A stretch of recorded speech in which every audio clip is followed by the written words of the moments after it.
Meus irmãos, a paz do Senhor Jesus. Quero aproveitar que os irmãos estão em pé e nós queremos, nesse momento, agradecer a Deus pela sua vida, pela vida de todos aqueles que estão nos visitando hoje, e nós queremos apresentar essas pessoas e já fazer a leitura bíblica da palavra do nosso Deus. Está conosco a Bárbara Cavalcante, convidada do Micael. Onde está a Bárbara? Está ali, seja bem-vinda. E tem um aviso aqui também sobre o grude do próximo sábado, é isso? O tema Eu Não Sou Desse Mundo. Então já está aí o grude, 4/11. Então vai ser em Águas Claras, às 19h30. Amém? Nós queremos agradecer a Deus pela vida dos irmãos que oraram por nós durante o período que nós estivemos viajando. Já estivemos aqui na quinta-feira, começando uma série que tem por título A Segunda Vinda de Cristo. Então, estamos estudando esse tema nas quintas-feiras. Tivemos a primeira ministração, falando sobre as razões pelas quais Cristo precisa voltar. E no próximo encontro, na próxima quinta-feira, nós estaremos falando sobre os sinais da volta de Cristo. Na verdade, não nessa quinta agora, na outra, porque essa quinta nós temos semana de oração. Então, começa amanhã. E essa semana, então, nós estaremos na semana de oração. Lembrando que na terça-feira é o dia de nós estarmos na nossa sede. Então, não esqueçam do nosso compromisso. Então, na sede irão os obreiros e os irmãos, eu estarei com os obreiros indo na nossa sede na terça-feira. Os demais irmãos vão ficar aqui orando e nos demais dias nós estaremos, então, aqui, tá bom? Então, de segunda a sexta-feira, oração aqui. Venha participar da oração conosco às 20 horas, das 20 até às 21 horas. Eu quero, antes de nós começarmos a ministrar, fazer um momento de intercessão aqui juntamente com você. E eu quero apresentar aos irmãos dois motivos pelos quais eu quero propor essa intercessão nesse momento. O primeiro motivo pelo qual nós faremos essa oração, nós queremos apresentar diante do Senhor e orar pela paz em Israel. Aquele lugar precisa de uma intervenção da parte do Senhor. As armas não serão a resposta completa e suficiente para aquele lugar. Então, eu quero propor que nós oremos pelas mais de 200 pessoas, incluindo crianças, incluindo mulheres, homens, vítimas que foram feitas reféns. E esses dias eu me perguntava, como é que vai ser a vida de algumas dessas crianças que foram feitas reféns, caso elas sobrevivam e saiam dessa situação? Como é que vai ser a vida dessas pessoas depois desse grande trauma? Então, eu quero também nesse momento orar, além de orarmos por essas mais de 200 pessoas, orarmos também pela família dos mais de 1.400 enlutados, ou melhor, 1.400 vítimas que fizeram centenas de milhares de enlutados em Israel, com aquele ato trágico e terrível feito por aquele grupo terrorista. Mas também eu quero propor que nós oremos pelas crianças, pelas vítimas palestinas, as pessoas que não têm cumplicidade alguma com o que aquele terrível grupo fez e estão sofrendo, porque também foram feitas de escudos humanos por aquele grupo cruel. Então, as vítimas de ambos os lados estão sofrendo por causa dessa guerra. Então eu quero propor que você, nesse momento, faça essa intercessão.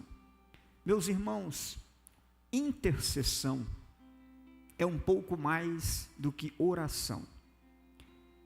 Qual é o sentido da intercessão?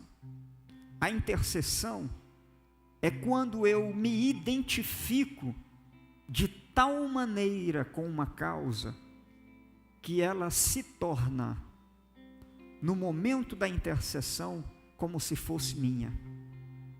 A intercessão é mais do que oração, porque você pode orar por alguém, você pode pedir por alguém, mas não se identificar com essa pessoa.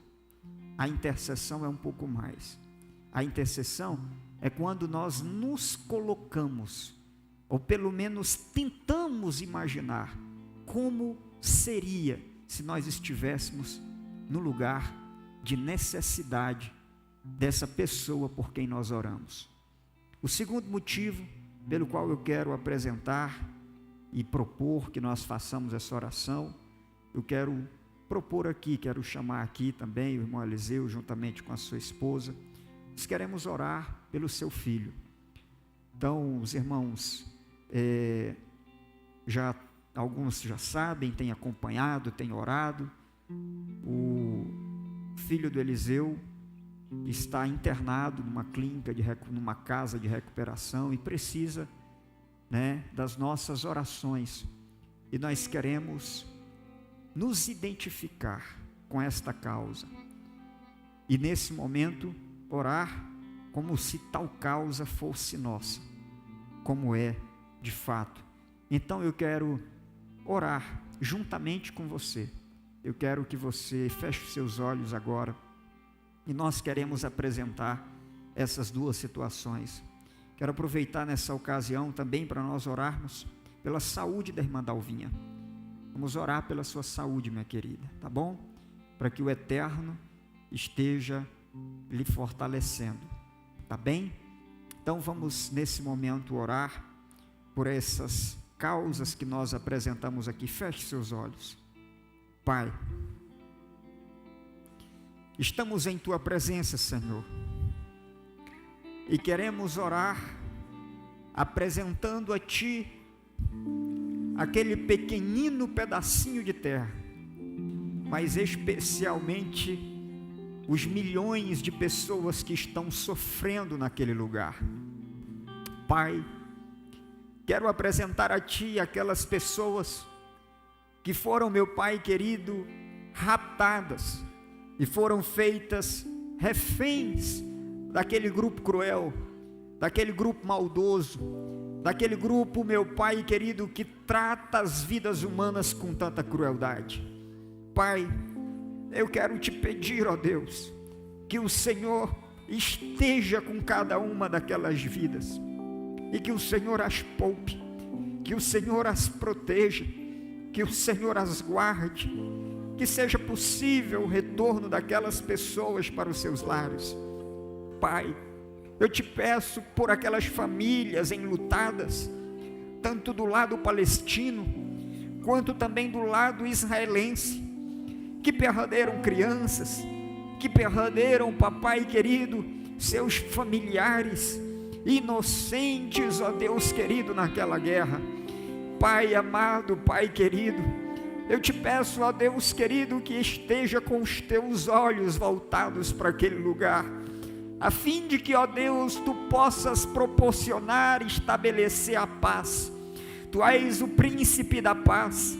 Meu Deus, proporciona uma oportunidade, uma ocasião, para que haja um cessar-fogo, para que haja, meu Pai querido, uma solução, se não definitiva, ao menos que temporária, mas em nome de Jesus Cristo de Nazaré, para que cesse a angústia, para que cesse o choro, para que cessem as lágrimas, para que cesse, meu Pai querido, as contingências e as necessidades. Pai, eu te peço, ó Deus querido, qualquer que seja o propósito que tu tens e que tu permitiu essa situação, eu te peço que tu olhes com olhar de misericórdia, de compaixão para aquela realidade, para os milhões de pessoas que vitimados estão sofrendo naquele lugar. Em nome de Jesus, ó Pai, apresentamos a Ti também a causa, meu Deus querido, dos nossos irmãos, do irmão Eliseu e da irmã Cida, que estão, meu Pai querido, com um coração, ó Pai querido, completamente apertados diante de Ti, mas ao mesmo tempo confiando que Tu podes estabelecer um milagre, que Tu podes restaurar, que Tu podes curar, que Tu podes libertar e salvar. É por isso que nós oramos, ó Pai, porque nós não aceitamos a última palavra emitida pelo reino das trevas. Nós acreditamos que Tu podes salvar e nós profetizamos, ó Deus querido, a libertação na vida do Teu filho, porque ele não nasceu para ser entregue e nem ser propriedade, meu Pai querido, do mundo, mas ele nasceu para estar em Tua presença, e não importa qual jornada ele tenha feito até aqui, mas nós acreditamos que Tu podes libertar, que Tu podes salvar, que Tu podes curar, que Tu podes, ó Deus querido, dar a libertação necessária. Pai, eu te peço, ó Deus, eu te peço, visita naquele exato lugar onde ele está agora, e coloca, meu Deus querido, no seu coração a convicção, meu Deus querido, de pecado, de arrependimento, para que possa depender de Ti e de Ti, meu Deus querido, e de Ti confiar em todos os momentos da sua vida. Estenda a Tua mão sobre a vida da irmã Dalvinha, ó Pai, e eu quero te pedir que o Senhor, meu Deus querido, intervenha em sua saúde, papai querido, nos seus rins, meu Deus querido, na sua saúde física, na sua saúde emocional. Eu te peço, ó Pai querido, que cuide da Tua serva e que dê a ela a restauração de que ela precisa, em nome de Jesus, ó Pai. Nós oramos porque nós cremos que Tu és um Deus de ontem, Tu és um Deus de hoje e Tu és um Deus de sempre. Muito obrigado, papai, é o que nós te pedimos e te agradecemos em nome de Jesus, amém. Ainda de pé, com a sua Bíblia, se possível, aberta, livro do profeta Isaías, livro do profeta Isaías, capítulo de número 40, versículo de número 27 até o verso 31. Se você tiver uma boa memória, você vai lembrar que há mais ou menos um ano, exatamente, nós pregamos nesse texto, mas não chegamos no final da mensagem, e hoje eu quero concluir aquela mensagem de um ano atrás. Isaías capítulo de número 40, versículo de número 27 ao versículo de número 31. Diz assim: por que você reclama, ó Jacó? E por que se queixa, ó Israel? Dizendo: o Senhor não se interessa pela minha situação. O meu Deus não considera a minha causa. Será que você não sabe, nunca ouviu falar? O Senhor é Deus eterno, o Criador de toda a terra. Ele não se cansa e nem fica exausto. A sua sabedoria é insondável. Ele fortalece o cansado e dá grande vigor ao que está sem forças. Até os jovens se cansam e ficam exaustos, e os moços tropeçam e caem. Mas aqueles que esperam no Senhor renovarão as suas forças, voarão alto como águias, correm e não ficam exaustos, andam e não se cansam. Papai querido, uma vez mais falo contigo, e em completa dependência do Teu Espírito Santo me coloco, para que Tu fales o que a Tua igreja precisa ouvir nesta noite. Muito obrigado, Senhor. Nós dependemos do Teu Espírito Santo. É o que eu te peço e te agradeço, por Jesus Cristo. Amém. Tome seu assento, por gentileza. Eu vou pedir que, se possível, nós comecemos na leitura do verso 27 com a versão Almeida Revista Atualizada. Ela deve estar no aplicativo como AA, especialmente porque o verso 27, melhor dizendo, está melhor traduzido na Almeida Revista Atualizada. Exatamente. Pode deixar aí. Um pouquinho mais baixo nesse começo.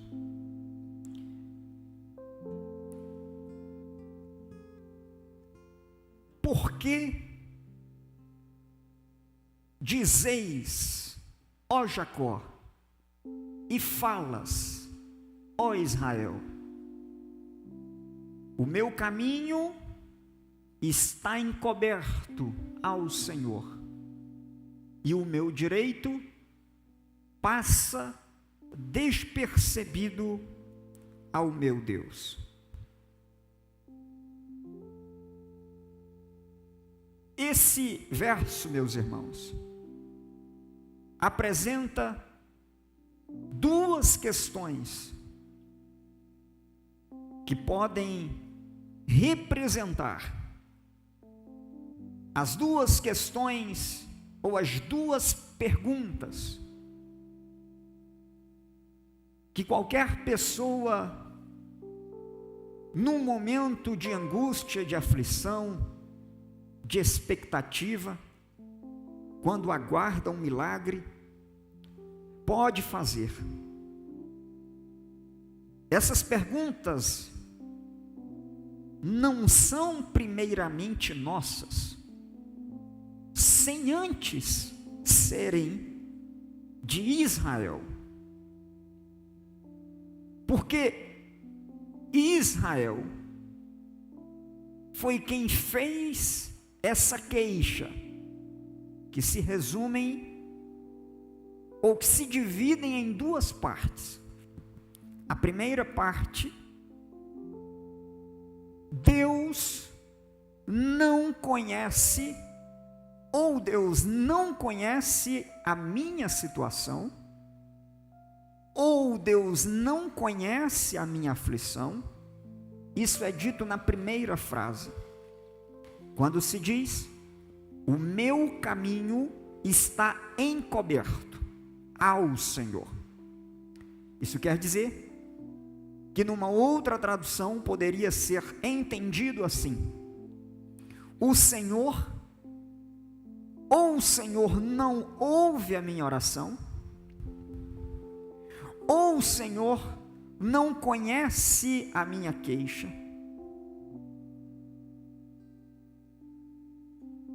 ou o Senhor não se interessa pela minha oração, ou, conforme a segunda frase, o Senhor priva-me do direito que eu tenho.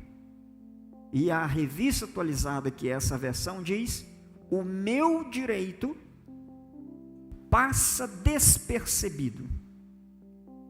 Quando você tem um direito a algo e você não recebe aquilo que lhe é devido, então o seu direito está sendo tirado de você.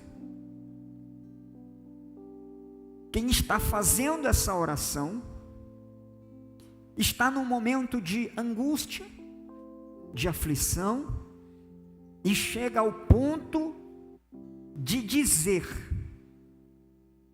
ou o Senhor não sabe nada do meu problema, e é óbvio que isso é uma pergunta retórica, porque não há nada que o Senhor não saiba, mas a NVI então traduziu isso como: ou o Senhor não se interessa pela minha situação, ou o Senhor não está considerando o meu direito. E se eu tenho direito a algo que eu não recebo, quem me priva desse direito, em outras palavras, está sendo injusto comigo. Ou o Senhor é bom e pode fazer alguma coisa pelo meu problema, mas Ele não quer. Ou Ele simplesmente ignora, e o meu direito passa despercebido pelo Senhor. Ou Ele não quer, ou talvez Ele nem pode. Essas duas questões foram colocadas ao Senhor por um povo que a Bíblia diz que se chama Israel. Israel colocou diante do Senhor essas duas questões: ou Ele não quer, ou Ele não pode.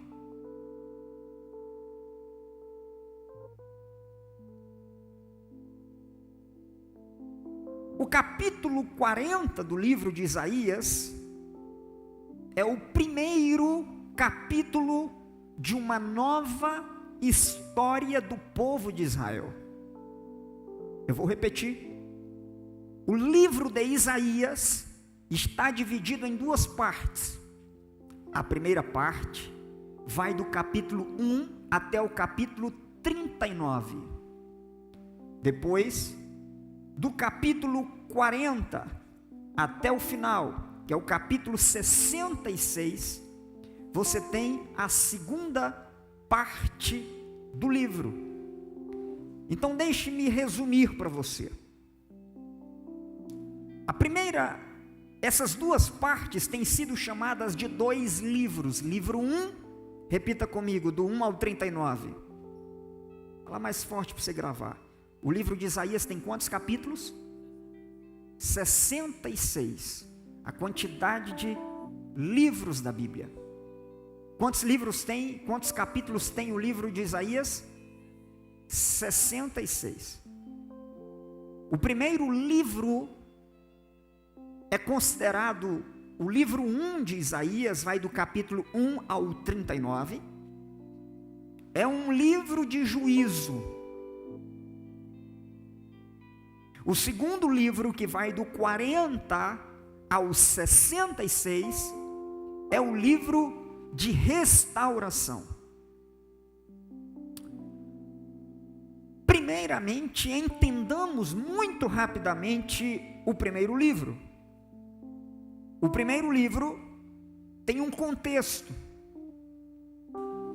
O povo de Israel falhou, como nós também falhamos muitas vezes, mas Deus sempre olhou para a aflição, para a disciplina, para as situações adversas, como um instrumento pedagógico para trazer o povo de Israel para a sua presença. O povo de Israel estava afastando-se cada vez mais da presença do Senhor. E as profecias do capítulo 1 até o capítulo 39 são profecias de juízo, são palavras de conserto, são palavras em que o profeta anunciava a necessidade de voltar-se para o Senhor. Deus tinha um propósito com Israel, assim como Deus tem um propósito com você. Deus tinha um plano e ainda tem um plano para Israel, assim como Deus não revogou o plano que tem para com você. Entretanto, cada vez que Israel se afastava do Senhor, Deus permitia situações para trazer a nação para mais perto da presença de Deus. E a situação mais terrível e mais caótica que a nação de Israel enfrentaria seria, primeiramente, o avanço e o crescimento da Síria, do império da Assíria, que fica atualmente no atual Iraque, região do Afeganistão, Irã. O império da Assíria dominava aquela região. E Deus disse: como vocês não querem estar na minha presença, eu vou permitir que a Assíria venha e faça reféns, cativos no meio do povo. Deus anunciou, e a nação não quis arrepender-se. Por isso, depois de reiterados avisos, Deus permitiu que a Assíria viesse e devastasse a parte norte de Israel. Mas Deus ainda alimentava a esperança com a parte sul de Israel, e usou o profeta para anunciar mensagens para o sul, e ele profetizou para o sul. E se o sul também não aprendesse, não voltasse, não ouvisse, não atendesse o chamado do Senhor, ele permitiria também uma invasão. A invasão que Deus permitiria para o povo do sul seria do império babilônico, que veio depois do império assírio. O povo do sul demorou, se arrependeu inicialmente, mas depois voltou para os seus pecados. A nação norte, a parte norte da nação foi devastada em 722 a.C. E para o sul, Deus deu mais de 100 anos de complacência, de misericórdia, esperando o povo, porque é assim que Deus faz. A corda, o elástico que Deus coloca na mão dos seus fiéis ou dos seus escolhidos é grande. Ele deixa aí, ele deixa aí, ele deixa aí, ele deixa aí, ele deixa aí. Mas chega um momento que o elástico acaba. Chega um momento que a corda acaba. Chega um momento em que Deus estabelece um ponto final para o nosso comportamento. E quando o elástico acaba, Deus tem um jeito muito peculiar de nos trazer de volta para Ele. Mais de 100 anos se passaram. E em 609 da era cristã, ou melhor, antes de Cristo, o Império Babilônico veio e se abateu contra o sul e contra a cidade de Jerusalém, que foi, décadas depois, destruída, arrasada e queimada. Os primeiros 39 capítulos desse livro falam sobre a disciplina de Deus. A disciplina de Deus que tem um intuito, tem um propósito, que é nos trazer para perto dele. Deus é como um pai amoroso, que disciplina e repreende aquele a quem ele ama. Mas quando um filho está sendo disciplinado, ele geralmente pergunta. O filho tem dificuldade de entender a disciplina.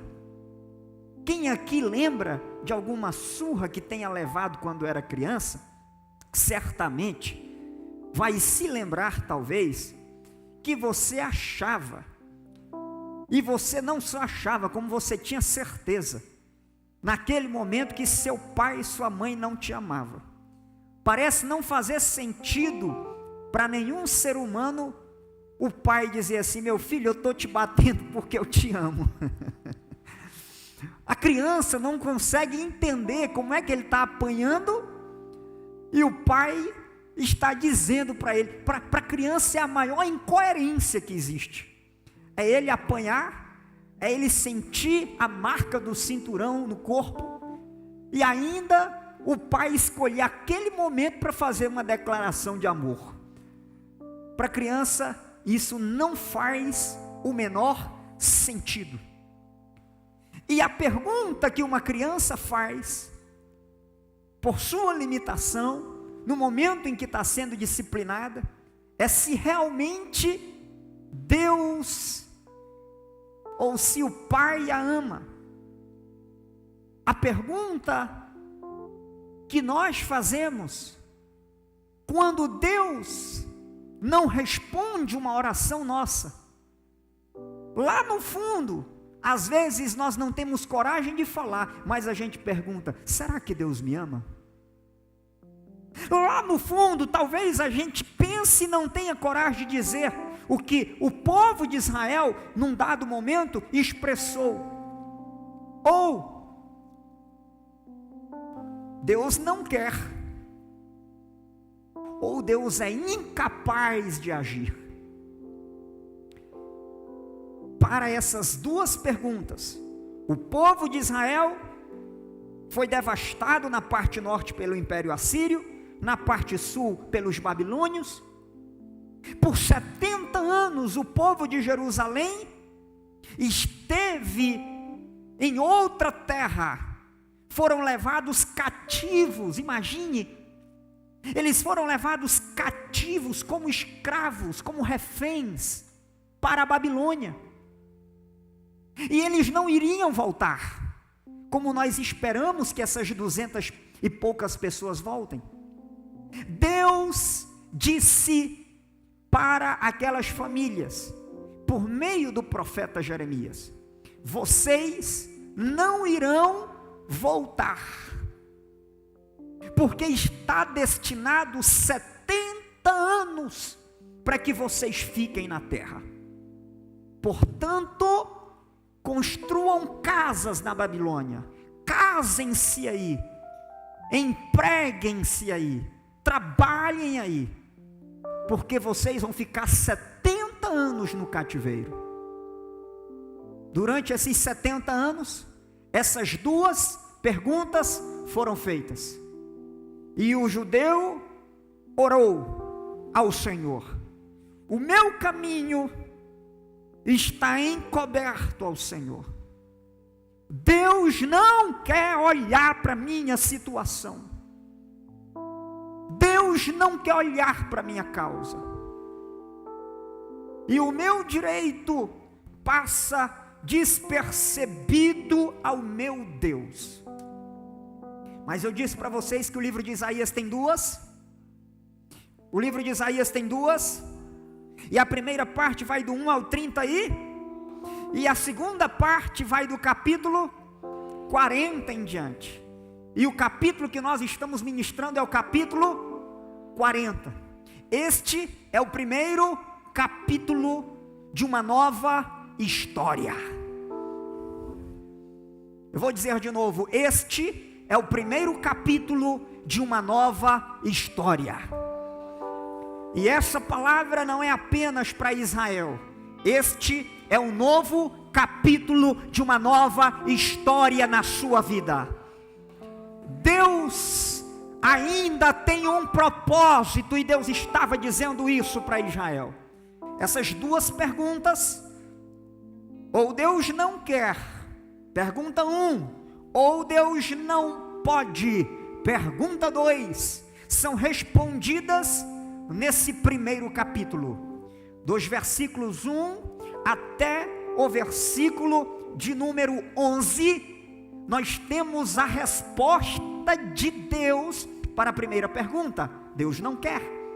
Mas do versículo 12 até o versículo 31, nós temos a segunda resposta de Deus para a segunda pergunta, que é: Deus não pode.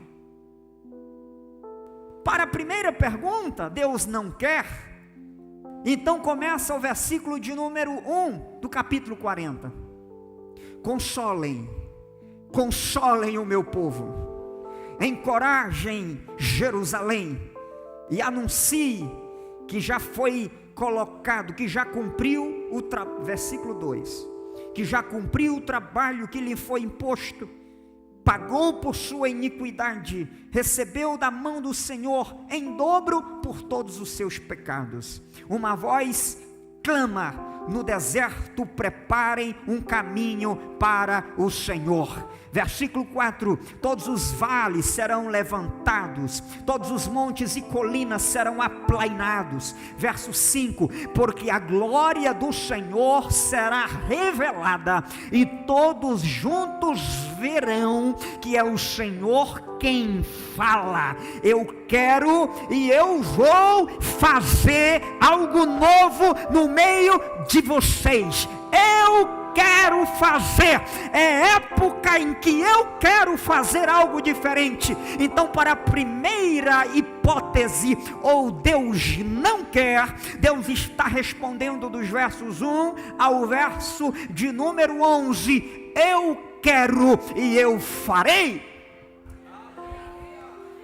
Para a segunda pergunta, Deus não pode, vem a resposta de Deus no versículo de número 12: quem mediu na sua mão, na concha da sua mão, as águas da terra? Deus não pode. Deus não pode? Sabe quantos litros tem no planeta Terra? Eu fiz uma rápida pesquisa, porque eu sei que ninguém tem essa resposta, porque ninguém mediu. Só quem mediu foi o Senhor, e Ele mede com a palma da sua mão. Mas os cientistas imaginam, calculam, estimam que há cerca de 1,260 quintilhões de litros de água em cima da face da terra. Imagina 1 litro, 2 litros, 3, 4, 1 milhão, 2 milhões, 999 milhões. Aí você tem 1 bilhão, aí depois você tem trilhão, aí depois você tem quatrilhão, aí você tem quintilhão, aí depois você tem sextilhões, aí você tem 1 sextilhão, 260 quintilhões de litros de águas prováveis em cima da face da terra. Sabe como é que Deus calcula essa água? Deus coloca todas essas quantidades de litros, todos esses mares, na palma, na concha da sua própria mão. Ele é quem faz isso. Ele pega e ele mede, ele calcula os limites do céu com a trina da sua mão. Eu fiz também uma pesquisa, e a pesquisa que eu fiz retornou com o seguinte número: que o universo, de onde estamos para qualquer lado, tem provavelmente 46 bilhões de anos-luz de distância até chegar no final do espaço. Eu vou dizer de novo para você: de onde estamos para qualquer direção, você tem provavelmente 46 bilhões de anos-luz para cá, 46 bilhões de anos-luz para lá. Pastor, eu não faço ideia do que é isso, então eu vou explicar rapidamente para você entender. Um ano-luz é a distância que a luz percorre. Sabe qual é a velocidade da luz? De 300 mil quilômetros por segundo. Em um segundo, a luz percorre 300 mil quilômetros. Em um segundo, a luz percorre 300 mil quilômetros. Em 2 segundos, nessa mesma velocidade, a luz percorre 600 mil quilômetros. Em 3 segundos, nessa mesma velocidade, a luz percorre 900 mil quilômetros. Imagine quanto a luz não percorre em 1 hora. Se em 1 segundo ela percorre 300 mil quilômetros, que é quase a distância daqui na Lua, você imagina o que ela não percorre em 1 hora, e o que ela não percorre em 1 dia, e o que ela não percorre em 1 mês, e o que ela não percorre em 1 ano. A luz, sem parar, viajando nessa velocidade, o que ela percorre em 1 ano é o que a gente chama de 1 ano-luz. 1 ano-luz é a luz viajando a cada segundo numa velocidade de 300 mil quilômetros. Em 1 ano, qual é a distância que a luz chegaria viajando 300 mil quilômetros? Pois bem, a ciência descobriu, a partir de uma técnica que possivelmente é a da radiação de fundo, mas não importa aqui nesse momento, que o universo, para qualquer direção, ele não tem 46 anos-luz, ele não tem 46 mil anos-luz, ele não tem 46 milhões de anos-luz, mas ele tem 46 bilhões de anos-luz. Ou seja, seria necessário 46 bilhões de anos viajando numa velocidade de 300 mil quilômetros por segundo. Você precisaria viver 46 bilhões de anos numa nave espacial que viaja a 300 mil quilômetros por segundo e que nunca acaba a sua energia, que nunca acaba o seu combustível, para você chegar daqui para um dos lados do universo. Porque se você quisesse ir para o outro lado, você precisaria voltar mais 46 bilhões de anos-luz até a Terra, para depois viajar 46 bilhões de anos-luz para o outro lado. Agora a Bíblia está me dizendo que o Deus a quem eu sirvo, a quem os judeus estavam dizendo, ou Deus não quer resolver o meu problema, ou Deus não pode resolver o meu problema. E a Bíblia está dizendo que esse Deus, ele mede os limites do universo com a palma da sua mão. Ele pega a palma da sua mão e ele mede o universo. Esse é o Deus que nós servimos.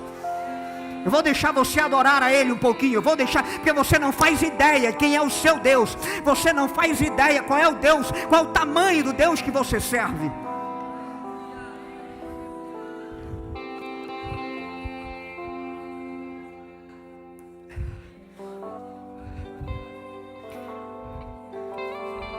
Verso 26, a Bíblia diz: ergam os olhos, olhem para as alturas.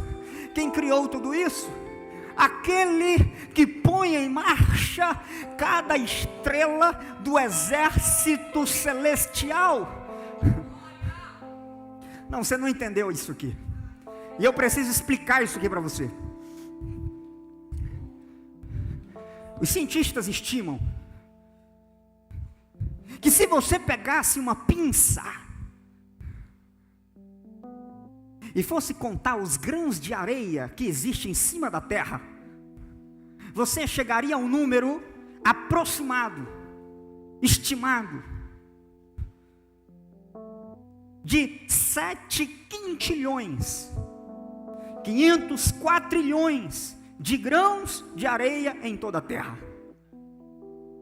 Eu vou dizer de novo: se você pudesse colocar cada grão de areia num determinado lugar e fizesse isso com uma pinça, você encontraria provavelmente, segundo a estimativa matemática dos cientistas, 7 quintilhões, 500 quatrilhões de grãos de areia na face da terra. Mas pasmem vocês, porque o número de estrelas é maior do que isso. Galáxias no planeta Terra, ou melhor, no universo, são centenas de bilhões de galáxias. Gente, eu não estou falando de 3 galáxias, existem centenas de bilhões de galáxias no nosso universo. Mas só a nossa galáxia tem de 200 a 400 bilhões de estrelas. Mas se juntar as estrelas de todas as galáxias do universo, você tem pelo menos 10 sextilhões de estrelas ao todo. Você tem 7 quintilhões de grãos de areia, 7 quintilhões de grãos de areia, mas você tem provavelmente 10 sextilhões de estrelas, ou seja, a quantidade de estrelas que existe no céu é pelo menos muito mais do que 10 vezes mais a quantidade de areia, grãos de areia que existe em cima da face da terra. Agora imagine se você pegasse apenas um copo como esse e tentasse encher apenas um dedo aqui, eu não vou falar o copo todo, apenas um dedo no período das suas férias, pegasse uma pinça e fosse colocando o grão de areia, colocando o nome do outro grão de areia e chamasse cada grão de areia por um nome. Esse aqui é João, esse aqui é Raimundo, esse outro grão de areia eu vou chamar de Totó, esse outro eu vou chamar de outro nome. Imagine que você tentasse fazer isso com um dedinho aqui dentro do copo. Com certeza quando tivesse no 20º você não lembraria mais do primeiro. Mas deixa eu dizer quem é o Deus que você serve. O Deus que você serve, Ele tem cada estrela, que é muito mais do que a quantidade de grãos de areia em cima da face da terra. Ele pega cada estrela e Ele chama pelo nome, e Ele não se esquece do nome de nenhuma. Ele chama cada uma pelo nome. Esse é o Deus que você serve. E esse Deus que você serve tem um plano contigo. Deixa eu repetir isso para você. Esse Deus que você serve tem um plano contigo. Pastor, mas como é que mesmo assim eu tenho passado por diversas situações, eu estou passando por tantas situações? Deixa eu dizer, Deus pode não ter explicado ainda para você, e pode ser que Ele nem explique em momento algum o motivo pelo qual você está passando pela situação que você passa, recebendo o não que você recebe, passando pela enfermidade que você tem passado, pela contingência, pela necessidade que se apresenta na sua vida. Mas eu preciso reiterar isso, que Deus tem um plano contigo, e eu estou no primeiro capítulo do 2º livro, que é o primeiro capítulo de uma nova fase da história da sua vida no dia de hoje. Não se frustrarão, não se frustrarão os planos de Deus, ninguém impedirá. Pode o vento soprar, a terra pode se abalar, mas se Deus tem um plano contigo, ninguém impedirá.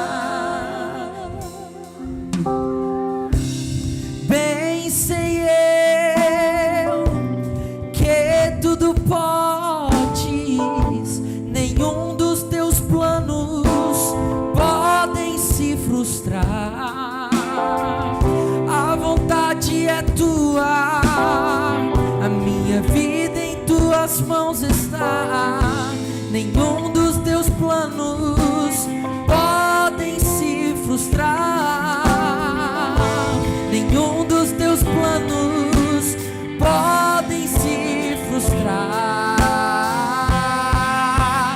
Não se frustrarão, não se frustrarão os planos de Deus, ninguém impedirá. Pode o vento soprar, a terra pode se abalar, mas se Deus tem um plano contigo, ninguém impedirá.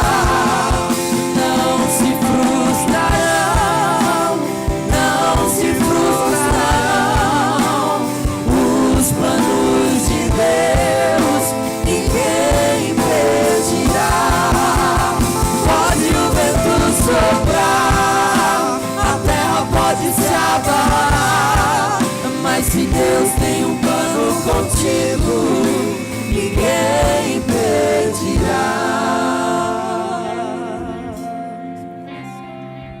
Aí no verso 28 desse capítulo, Deus vem e faz a conclusão disso. Meu Deus, a conclusão de Deus é: será que você não sabe, não lembra de ter ouvido falar que o Senhor, o seu Deus, é Deus eterno, é Criador de toda a terra, os mares na palma da mão, as estrelas, os 10 sextilhões de estrelas, Ele conhece pelo nome. Os 46 bilhões de anos-luz para cada lado do universo, Ele faz assim. 1, 2, acabou. Acabou. Porque Ele criou os céus e a terra. E o Deus que você serve não se cansa e nem se fadiga. Ele não fica exausto. E o verso 28 ainda diz: não se pode esquadrinhar o seu entendimento. Na NVI diz assim: e sua sabedoria é insondável. Por que se diz isso? Não se pode esquadrinhar o seu pensamento, ou a sua sabedoria é insondável. Por que se diz isso? Porque quem está sofrendo está questionando: eu não entendo.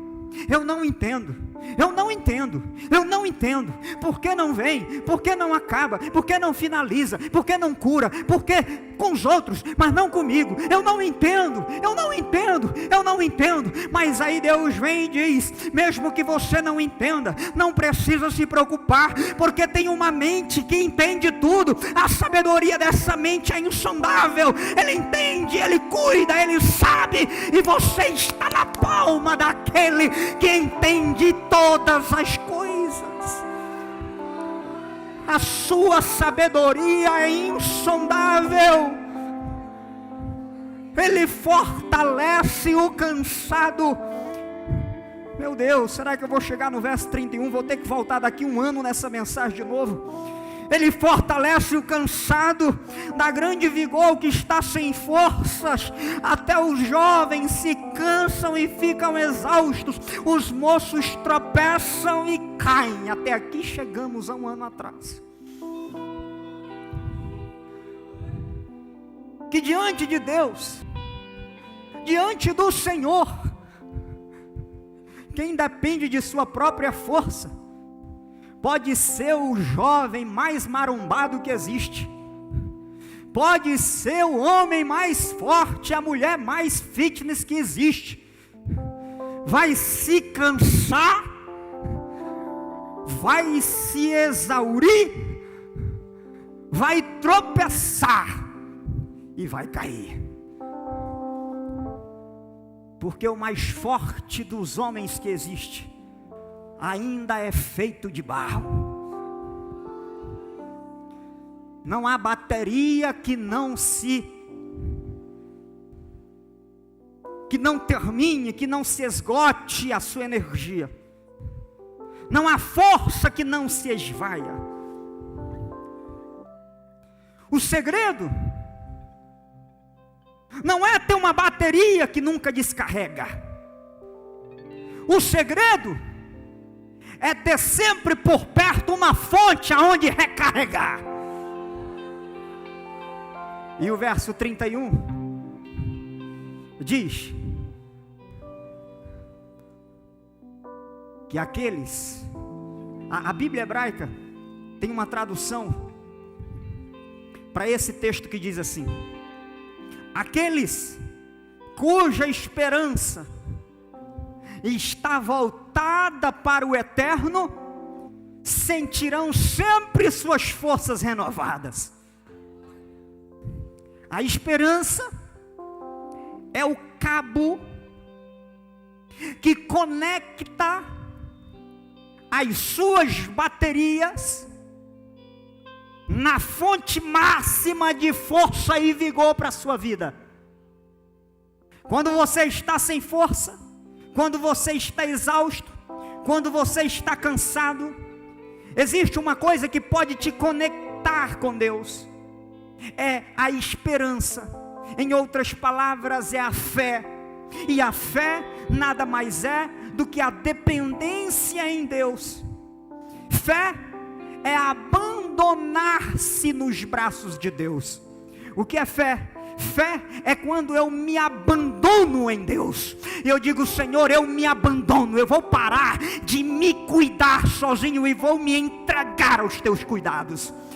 Fé é você confiar que aquele que tem uma mente infinitamente sábia, que tem a medida exata das águas na palma da sua mão, que mede o universo com a palma da sua mão, esse Deus que tem toda essa sabedoria para criar o átomo, para criar o complexo DNA do ser humano, esse Deus todo-poderoso, esse Deus totalmente outro, este Deus totalmente eterno, este Deus, Ele tem poder, Ele tem força, e quando nós dependemos, e quando nós entregamos a Ele a confiança, o cuidado de que Ele, por sua sabedoria, cuida de mim melhor do que eu, que Ele sabe o que é melhor para mim muito mais do que eu, que Ele sabe a hora melhor do que a minha, que Ele sabe o caminho melhor do que eu,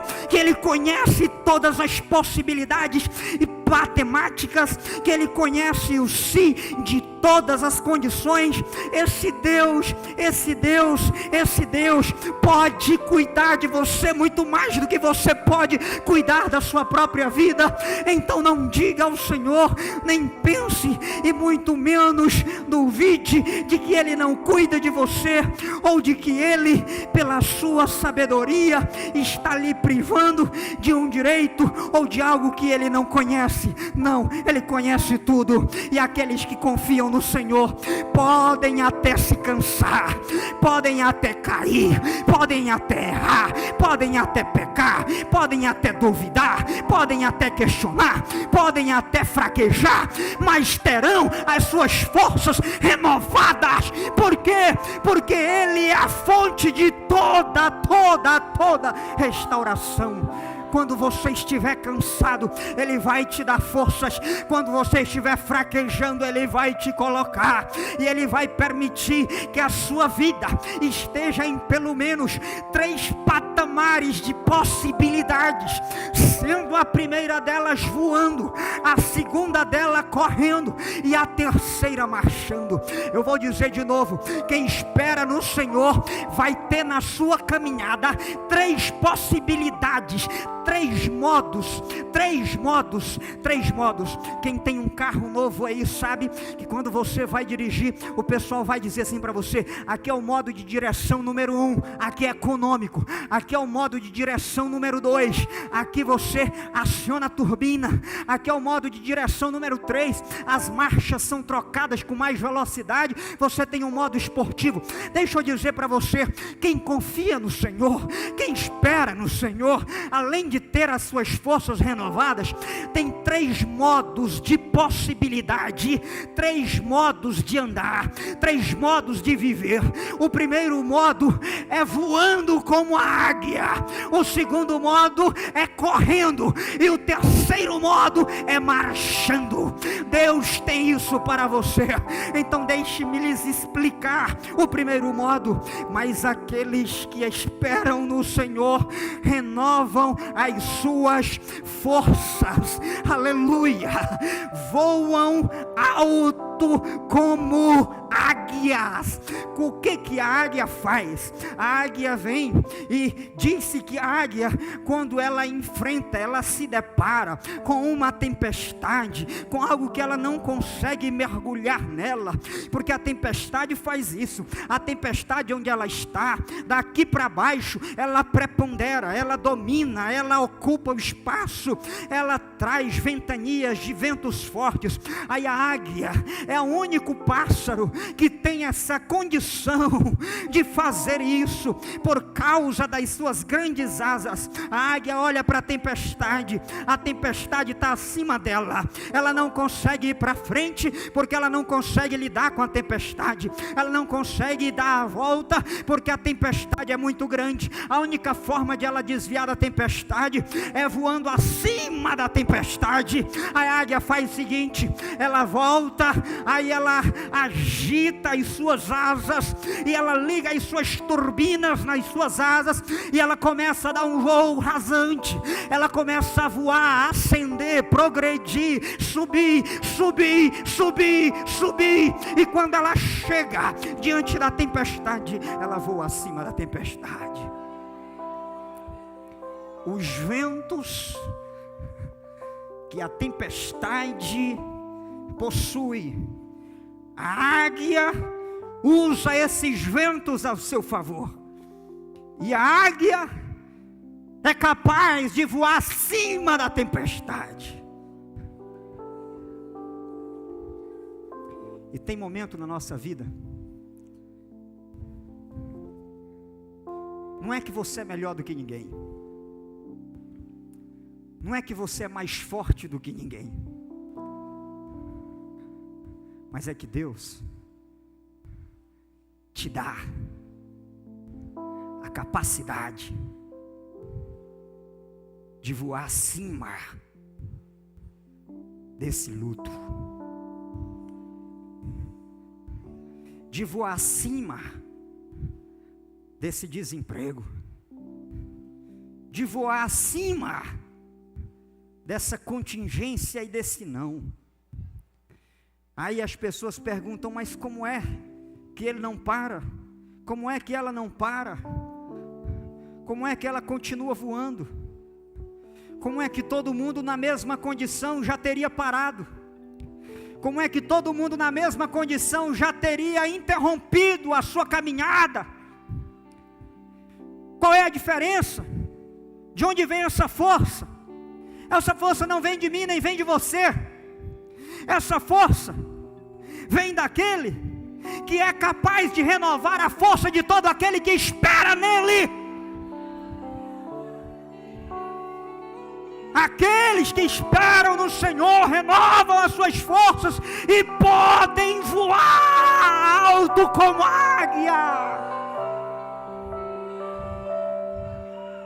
E aí as pessoas olham para você e dizem assim, vai parar, vai desistir, vai entregar. E Deus diz, não vai. E o diabo diz, vai. E a dificuldade diz, vai. E o vizinho diz, vai. Mas Deus te fortalece e te permite voar acima. Mas tem situação na vida que a gente não consegue fazer isso. Tem dias que é mais difícil. Tem dia que não dá para voar. Tem dia que dá mal para levantar da cama. Mas Deus sabe. Deus te conhece. Deus sabe que não é todo dia que voa. Mas Deus tem um modo para o segundo dia.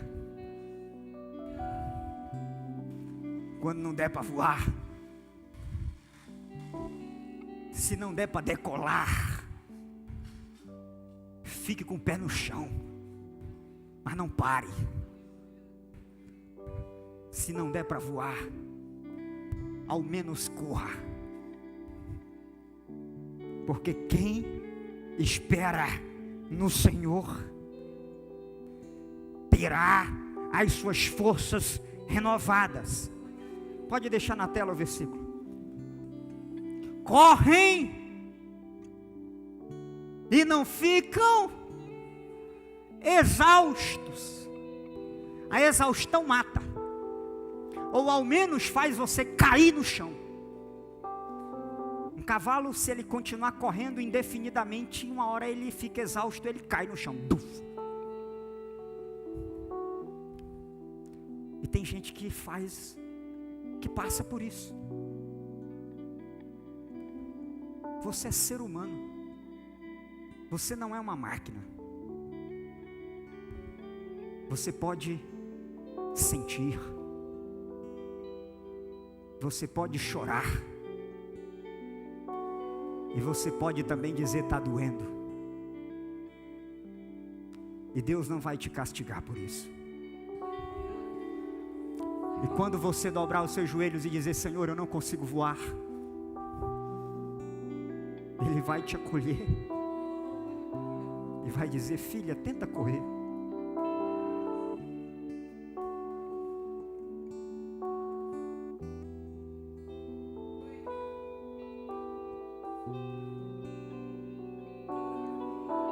Senhor, eu não consigo correr.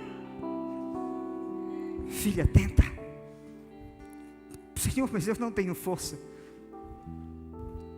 Mas então é isso, filha. Eu sei que você não tem, mas eu tenho. Então confia em mim. Porque aqueles que confiam em mim terão as suas forças renovadas.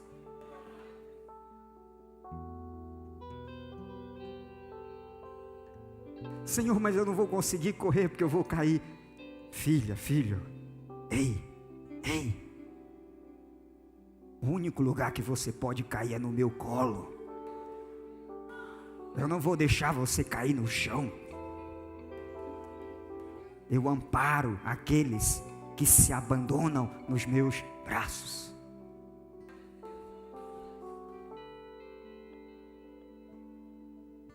Pai, eu já corri.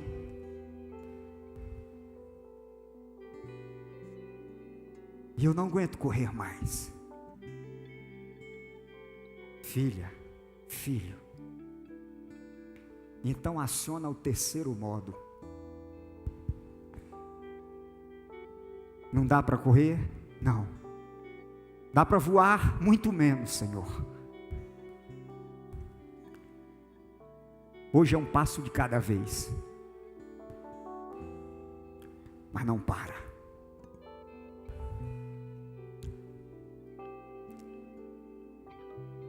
A versão hebraica desse texto traduziu andar por marchar. É aquela condição que para tirar um pé e colocar na frente você demora. E de repente quem está olhando o intervalo desse passo pode até achar que você desistiu de caminhar. Mas se essa pessoa contar, ela vai ver que tem um intervalo que você apenas guardou para colocar o pé na frente. E quando a versão hebraica traduz o andar por marchar, eu entendo uma coisa. Que o que Deus tem para você é que no momento mais difícil, no momento em que você quer parar, o inimigo quer fazer assim com a sua cabeça. Ele quer pegar aqui em cima e ele quer fazer assim, ó, e te encurvar, e te colocar no chão e te enterrar vivo. Porque o propósito do inimigo é fazer você olhar para o chão, para a terra e te levar para o inferno. Mas o propósito de Deus é que você esteja sempre em posição de marcha. Você pode até não ter força para voar. Você pode não ter força para correr. Mas você não vai se prostrar para essa situação. Você pode não ter força para tirar um pé do lugar e correr, mas você não vai se humilhar diante do diabo. O único lugar onde você dobra os seus joelhos é diante do Todo-Poderoso. você vai permanecer de pé, em posição de marcha. Não tem problema se tem gente correndo, se tem gente voando. Quem está voando uma hora vai ter que correr, e quem está correndo uma hora vai ter que andar. Porque existe fase para tudo, existe época para tudo, existe momento para tudo, existe hora para tudo, existe propósito para tudo, existe um tempo determinado para cada propósito debaixo do céu. Não se importe se tem outros correndo do seu lado, não se importe. Você tem o seu próprio ritmo, você tem a sua própria jornada. Mas se eu puder deixar uma palavra para ficar no seu coração hoje, voando, correndo ou andando, não pare. Não pare. Diz para a pessoa que está do seu lado assim: não pare. Fala, cutuca a pessoa. Fala para ela. Ei, não pare. Não desista.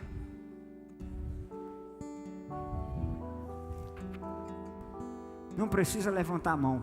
Quem está no modo 1, será que tem gente aqui hoje que está voando? Pode ser que tenha, graças a Deus. Pode ser que tudo que faz dá certo, Deus está abençoando, os projetos estão indo, as coisas estão acontecendo. Amém, glória a Deus. Voar não quer dizer ausência de problema. Ei, escute isso, voar não quer dizer ausência de problemas. Voar quer dizer que você conseguiu manter-se em movimento acima, o problema não conseguiu te parar, porque você voou acima dele. Mas você não parou, você está voando. Mas pode ser que você esteja no modo 2, você esteja correndo. E pode ser que você nem esteja voando e nem correndo, pode ser que você esteja andando. E mesmo andar pode ter velocidades diferentes. Será que todos aqui andam no mesmo compasso? Mas eu vim dizer para você: não pare. Não desista de Jesus. Não desista do Senhor. Não desista do projeto que Ele te entregou. Pastor, está difícil, eu sei que está difícil. Está doendo, eu sei que está doendo. Mas continua. Fique de pé. Vamos terminar esse culto com esse hino. Feche seus olhos. Antes de a gente cantar, deixa eu perguntar aqui, porque depois a gente vai dar a bênção apostólica. Porventura, tem em nosso meio alguém que gostaria de se reconciliar com Jesus hoje? Alguém que gostaria de renovar a sua aliança com Cristo hoje? Alguém que por algum momento talvez parou, nem estava correndo, nem andando e nem voando. Parou, simplesmente parou. Mas hoje você quer voltar a andar, você quer voltar a correr, você quer voltar a voar. Tem alguém em nosso meio que está nessa situação? Se tiver, eu quero orar por você. Vem aqui na frente, vamos orar por você. Tem mais alguém? Se tiver, vem aqui. Nós vamos orar por você. Pai, apresentamos a Ti a Tua filha,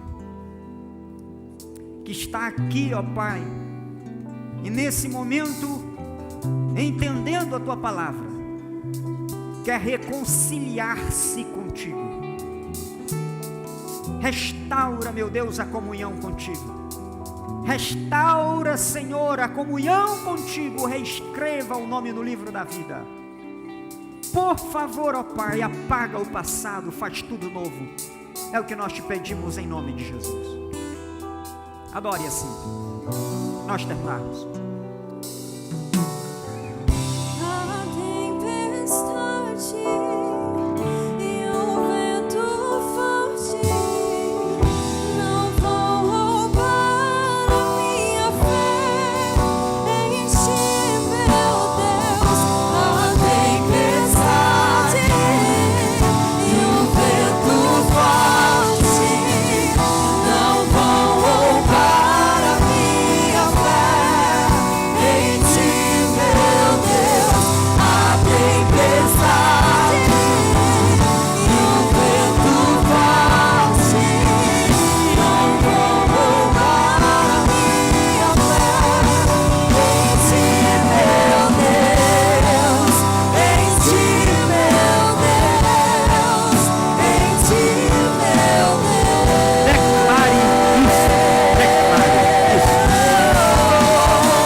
obrigado, Senhor, por esta palavra, por este momento em que Tu nos deste a oportunidade de ser abraçados por Ti, pela Tua palavra, pelo Teu Espírito Santo. Nos dê uma semana em Tua presença, nos dê uma semana, ó Pai querido, renovados. Em nome de Jesus Cristo te pedimos e te agradecemos. E que a graça do nosso Senhor Jesus Cristo, e que o amor de Deus, o nosso Pai, e que a doce consolação do querido Espírito Santo seja com o povo de Deus, não apenas hoje, não apenas esta semana, não apenas este mês, mas para todo o sempre. E se você toma posse disso, dá glória a Deus com a alma, o pulmão e o corpo.